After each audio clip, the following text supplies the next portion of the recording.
तो चलिए बढ़ते हैं आज की कहानी की ओर। दोस्तों, अर्जुन एक सफल और समर्पित व्यवसायी था जो हमेशा अपने काम में व्यस्त रहता था। उसका जीवन काम और व्यापार के इर्द गिर्द घूमता था। उसे कभी डर या भय नहीं होता था, क्योंकि वो मानता था कि डर केवल उन्हीं को परेशान करता है जो आत्मविश्वास से दूर होते हैं। एक दिन उसे एक महत्वपूर्ण व्यवसाय मीटिंग के लिए कालीघाट जाने का आदेश मिला। कालीघाट, जो एक रहस्यमय और डरावनी जगह के रूप में बहुत ही ज्यादा प्रसिद्ध है, वो अर्जुन के लिए सिर्फ एक नई जगह थी। उसने कभी भी इस स्टेशन या उसकी कथाओं को गंभीरता से नहीं लिया था। वो अपनी यात्रा में कोई बाधा नहीं देखता था। वो मानता था कि यह तो केवल एक अफवाह है, और इसको अफवाह मानते हुए उसने अपनी यात्रा शुरू कर दी। उसने सोचा कि मुझे ऐसी बेतुकी बातों का कोई असर ही नहीं है, लेकिन उसके मन में कहीं ना कहीं कालीघाट के बारे में उठते सवाल उसे बेचैन कर रहे थे। क्या सचमुच कालीघाट एक भूतिया जगह थी, जैसा कि लोग कहते थे? क्या यहाँ कुछ ऐसा था जिसे वो अब तक नजरअंदाज कर रहा था? अर्जुन ने इन सवालों को खुद से खारिज कर दिया, लेकिन जब वो स्टेशन के करीब पहुंचा तो वो महसूस करने लगा कि कुछ तो अजीब है। जब अर्जुन कालीघाट स्टेशन पर उतरा तो रात का समय था। उस वक्त स्टेशन की सड़कों पर घना अंधेरा था और हवा में एक ठंडक सी थी। किसी भी प्रकार का कोई शोर नहीं था, सिर्फ अर्जुन के कदमों की ही आवाज सुनाई दे रही थी। प्लेटफार्म पर कोई और नहीं था और अर्जुन को ऐसा लग रहा था जैसे वो अकेला हो और समय कहीं रुक सा गया हो। तभी अर्जुन ने सोचा कि क्या यही वो कालीघाट है जिसे लोग डर के साथ याद करते हैं। स्टेशन का वातावरण बहुत ही अजीब था, जैसे सब कुछ स्थिर था। अर्जुन ने अपने आसपास देखा, लेकिन कहीं भी कोई हलचल नहीं थी। चारों तरफ खामोशी थी। वह स्टेशन के प्लेटफार्म पर सिर्फ अकेला खड़ा था, और जैसे जैसे उसने अपने कदम बढ़ाए कि उसकी बेचैनी अब बढ़ती जा रही थी। तभी अर्जुन ने सोचा कि अगर कुछ अजीब हुआ तो मैं इसका सामना कर सकता हूँ। उसने सोचकर अपने कदम आगे बढ़ाए, लेकिन उसके मन में एक अजीब सी घबराहट थी। तभी उसकी नज़र एक बूढ़े आदमी पर गई जो प्लेटफार्म के कोने में बैठा हुआ था और गहरी निगाहों से स्टेशन की ओर देख रहा था। तभी अर्जुन ने उसके पास जाकर पूछा, अरे बाबा, क्या आपने भी ये अफवाह सुनी है जो इस स्टेशन के बारे में लोग कहते हैं? उस बूढ़े आदमी की आंखों में एक अजीब सी चमक थी, जैसे वो अर्जुन की बातों का जवाब देने के लिए तैयार हो। तभी उसने धीमी आवाज में बोला, तुमने सही सुना। कालीघाट एक ऐसा स्थान है जहाँ कई आत्माएं अटक गई हैं। यहाँ आने के बाद कई लोग फिर कभी लौट कर नहीं आए। यहाँ पर रात के समय स्टेशन के हर कोने में अजीब घटनाएं घटती हैं। अगर तुम सच में अपनी जान बचाना चाहते हो तो यहाँ से तुरंत चले जाओ। तभी अर्जुन ने इस बात को एक बेतुकी अफवाह मानते हुए हंसी उड़ाई और स्टेशन की ओर बढ़ने लगा। लेकिन उस बूढ़े आदमी के शब्द उसके मन में कहीं घर कर गए थे। क्या सचमुच कालीघाट स्टेशन पर कुछ अजीब घटनाएं घटती हैं? क्या मैं अब तक कुछ बहुत अनदेखा कर रहा हूँ? तभी अर्जुन ने सोचा कि वो इन अफवाहों को खुद देखेगा। स्टेशन के अंदर पहुंचते हुए उसे एक अजीब सा एहसास हुआ। स्टेशन के यहाँ पर उठती हुई गंध चारों ओर फैल गई। अंधकार उसे और भी डरावना महसूस करने लगा। ये कोई सामान्य जगह नहीं हो सकती, अर्जुन को ऐसा लगा। लेकिन उसने खुद को ये समझाया कि वो इस रहस्य का पर्दाफाश करने आया है और डर को छोड़कर उसे आगे बढ़ना होगा। अर्जुन स्टेशन के पास पहुंचा और उसने वहां पर चारों तरफ नजर घुमाई। वहां की हवा में कुछ घना सा था। तभी उसने गौर से देखा तो उसकी नजर एक खौफनाक दृश्य पर पड़ी।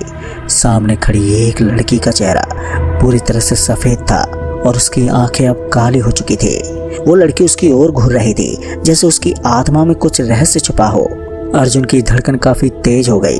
उसके शरीर में जैसे किसी ने बिजली का झटका दे दिया हो। वो समझ ही नहीं पा रहा था कि ये हो क्या रहा है। तभी उस लड़की ने धीमे स्वर में कहा, अब तुम भी मेरे जाल में फंस गए हो। अर्जुन को ये घटना बहुत ही असामान्य सी लग रही थी। उसने डर के मारे स्टेशन से बाहर निकलने की कोशिश की, लेकिन जैसे ही वो वहां से भागा तो लड़की ने दर्दनाक चीख मारी। चीख सुनते ही अर्जुन की घबराहट और भी ज्यादा बढ़ गई और उसका मन अब ये मानने लगा था कि वो किसी भूतिया जगह पर आ गया है। तभी अर्जुन ने अपनी जान बचाने के लिए तेजी से अपने कदम बढ़ाए, लेकिन जैसे ही वो स्टेशन से बाहर निकलने की कोशिश करता तो उसे फिर से वही आवाज सुनाई दी कि तुम यहाँ से कहीं नहीं जा सकते। ये सुनकर अर्जुन के पसीने छूट रहे थे। वो समझ चुका था कि वो अब कहीं भी भाग नहीं सकता। स्टेशन के अंदर की दीवारें अब उसकी हर एक हरकत पर नजर रख रही थी। अर्जुन को यह एहसास हुआ कि वो इस रहस्यमय जगह के रहस्य में फंस चुका है। वो तेजी से स्टेशन की ओर भागा, लेकिन जैसे वो प्लेटफार्म पर पहुंचा तो उसे खून की गीली धारें महसूस हुई। अर्जुन ये देखकर सुन्न हो गया। वो समझ चुका था कि वो अब उस लड़की और अन्य आत्माओं के जाल में फंस चुका है। अर्जुन की स्थिति और भी जटिल हो गई और अब वो स्टेशन से बाहर भागने की हर संभव कोशिश कर रहा था, लेकिन हर बार वो उन आत्माओं के जाल में और भी फंसता जा रहा था, जिससे उसकी सांसें और भी तेज हो गई और उसके मन में यह ख्याल घूमने लगा था कि अगर वो यहाँ रुकता है तो शायद वो भी अब कभी बाहर नहीं निकल पाए। अर्जुन को समझ में आ गया था कि काली घाट स्टेशन सिर्फ एक भौतिक स्थान नहीं था, बल्कि यहाँ की आत्माएं किसी के भी जीवन में खौफ पैदा कर सकती हैं। अर्जुन ने बिना समय गवाए प्लेटफार्म से बाहर की ओर दौड़ना शुरू कर दिया, लेकिन जैसे वो बाहर निकला तो उसे महसूस हुआ कि वो अब इन आत्माओं से बच नहीं सकता। लेकिन अर्जुन अब स्टेशन से बाहर भागने की पूरी कोशिश कर रहा था, पर उसके कदम जैसे रुक गए थे।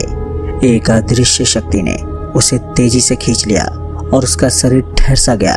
उसकी आंखों के सामने वो लड़की फिर से आई और उसका चेहरा अब और भी ज्यादा खौफजदा था। उसकी आंखें पूरी तरह से काली हो चुकी थी और उसकी मुस्कान ऐसी थी जैसे उसने अर्जुन को फंसा लिया हो। तभी एक भयानक आवाज उसके कानों में सुनाई दी कि तुम अब यहाँ से कभी नहीं जा सकते और मेरे साथ ही रहोगे और अब इस जगह से बाहर कभी नहीं जाओगे। ये आवाज़ सुनते ही जैसे उसने मुड़कर स्टेशन की ओर भागने की कोशिश की कि तभी उस लड़की ने एक और चीख मारी। उसकी चीख इतनी तीव्र थी कि अर्जुन के शरीर में सिरहंसी दौड़ गई और वो लगभग गिरते गिरते बचा। लेकिन जैसे उसने अपने कदम आगे बढ़ाए तो उसे महसूस हुआ कि उसकी आंखों के सामने स्टेशन की दीवारें और भी करीब आ रही थी।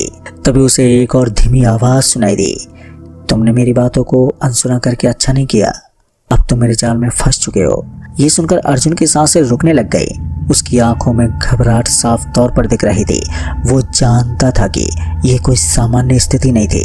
अब तक की सारी बातें जो उसने सुनी थी वो उसकी आंखों के सामने सच होती जा रही थी। स्टेशन का वो गहरा अंधेरा और लड़की का चेहरा अब उसे खौफ में डुबो रहे थे। तभी अर्जुन ने खुद को समझाया कि वो भागकर इस जगह से बाहर जा सकता है, लेकिन जैसे वो खंडर के पास पहुंचा तो वो एक और दृश्य देखता है कि खंडर की दीवार से कोई और आवाज़ें आ रही थी, जैसे अंदर से कोई उसे पुकार रहा हो। तभी अर्जुन ने एक बार खुद को हिम्मत देने की कोशिश की, लेकिन उसके कदम जम से गए थे। उसने इधर उधर अपनी निगाहें घुमाई, लेकिन उसे अंदर कुछ भी दिखाई नहीं दिया। फिर अचानक ही उसके सामने एक धुंधली सी छाया उभरी, जिसे देखकर अर्जुन के रोंगटे खड़े हो गए। वो कोई सामान्य छाया नहीं थी, वो किसी आत्मा का रूप लग रही थी। तभी अर्जुन ने खुद को डर से बाहर निकालने के लिए अपनी पूरी ताकत लगाई, लेकिन जैसे उसने एक कदम बढ़ाया तो उसे लगा कि वो किसी अदृश्य दीवार से टकरा गया हो। वो फिर से मुड़ा और उसी लड़की की हंसी उसे सुनाई दी। वो लड़की अब उसके बिल्कुल पास खड़ी थी और बोल रही थी, यहाँ हर आत्मा तुम्हारे आसपास है, हम भी यहाँ फंसे हैं और अब तुम्हारी बारी है। दोस्तों, अर्जुन को एक पल के लिए लगा कि जैसे उसका शरीर और आत्मा दोनों ही घेर लिए गए हों। वो चाहकर भी उस आत्मा के जाल से निकल नहीं पा रहा था, लेकिन उसने फिर से संकल्प लिया और अपने अंदर एक साहस महसूस किया। अर्जुन ने अपनी पूरी ताकत जुटाई और अपना कदम आगे बढ़ाया। जैसे उसने अपने कदम आगे बढ़ाए कि उसे एक खौफनाक दृश्य दिखा। उसके चारों ओर कुछ बहुत ही खौफनाक घट रहा था। दीवारों पर खून के धब्बे थे और जमीन पर जलती हुई मोमबत्तियां पड़ी थी। अचानक ही उसकी नजरें फिर से उस लड़की पर पड़ी जो अब सीधे उसकी आंखों में देख रही थी। तभी अर्जुन ने उस लड़की से पूछा, कौन हो तुम, क्यों मुझे यहाँ फंसाने की कोशिश कर रही हो? उस लड़की की आंखों में एक गहरा दर्द था और उसने धीरे से कहा कि मैं भी एक समय पर यहाँ पर आई थी और एक इंसान थे, लेकिन अब मैं और मेरी जैसी बहुत सी आत्माएं यहाँ पर फंसी हुई हैं।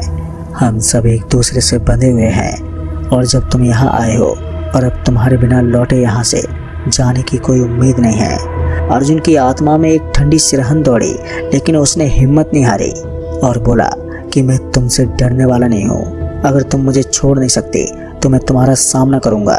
तभी वो लड़की एक भयानक हंसी हंसी कि तुम मुझे नहीं समझ सकते, ये जगह केवल आत्माओं का है और तुम भी इसी जाल का हिस्सा बनोगे। पर अर्जुन ने उस आत्मा से बहस नहीं की। उसने खुद को शांत किया और अगले कदम की योजना बनाने की कोशिश की। लेकिन जैसे उसने एक कदम और आगे बढ़ाया तो उसे महसूस हुआ कि चारों तरफ से और भी आत्माएं उसकी तरफ बढ़ रही थी। वो अब घिर चुका था और उसे लगा कि अब भागना नामुमकिन है। पर अब अर्जुन पूरी तरह से टूट चुका था। उसने कभी सोचा भी नहीं था कि वो एक दिन ऐसी स्थिति में फंस जाएगा। वो सोचने लगा, क्या मैंने सही किया? क्या सच में इस स्टेशन से बच पाना नामुमकिन है? फिर उसकी आंखों में एक हल्की सी चमक आई और उसने तय किया कि वो आत्माओं से डरने वाला नहीं है। वो जानता था कि उसे इस भय से बाहर निकलने के लिए अपने भीतर की शक्ति को पहचानना होगा। वो जो भी हो, इन आत्माओं से सामना करने और उनकी गिरफ्त से मुक्त होने का संकल्प लिया। उसने अपनी आंखें बंद की और अंदर की गहरी शक्ति को महसूस किया। तभी अर्जुन ने एक जोरदार आवाज में कहा, अगर तुम सच में मुझसे खेल रहे हो तो मैं तुम्हारा सामना जरूर करूंगा। मुझे अपने डर से बाहर निकलने दो। अचानक उसकी आंखों के सामने चारों ओर की आत्माएं गायब होने लगी। लड़की का चेहरा भी धीरे धीरे धुंधला पड़ने लगा। अर्जुन को महसूस हुआ कि वो अब उन आत्माओं से लड़ने की स्थिति में है। अर्जुन ने अपना सामना किया और उसका दिल अब पहले की तरह डर से भरा नहीं था। वो जानता था कि वो इस भूतिया जगह से बाहर निकलने का रास्ता खोजेगा। वो लड़के और अन्य आत्माएं धीरे धीरे पीछे हटने लगी। तभी अर्जुन ने एक बार फिर से स्टेशन से बाहर निकलने का प्रयास किया और इस बार वो सफल भी हो गया। अर्जुन ने काली घाट स्टेशन से बाहर निकलते हुए सोचा कि यह स्थान अब मेरी आंखों में हमेशा रहेगा। लेकिन मुझे समझ में आ गया कि अगर मैं डर के सामने झुकता तो शायद मैं कभी बाहर ही नहीं निकल पाता। वो अब जानता था कि वो अपने डर से जीत चुका है और उस रात की घटनाएं उसे जीवन भर याद रहेंगी। दोस्तों, काली घाट स्टेशन एक ऐसी जगह थी जहां आत्मा और रहस्यमय शक्तियां छुपी हुई थी। लेकिन अर्जुन ने उस रात के डर को अपनी ताकत में बदल दिया। तो दोस्तों, इस कहानी में बस इतना ही। कहानी आपको पसंद आई हो तो प्लीज़ वीडियो को लाइक शेयर कमेंट जरूर कर दें।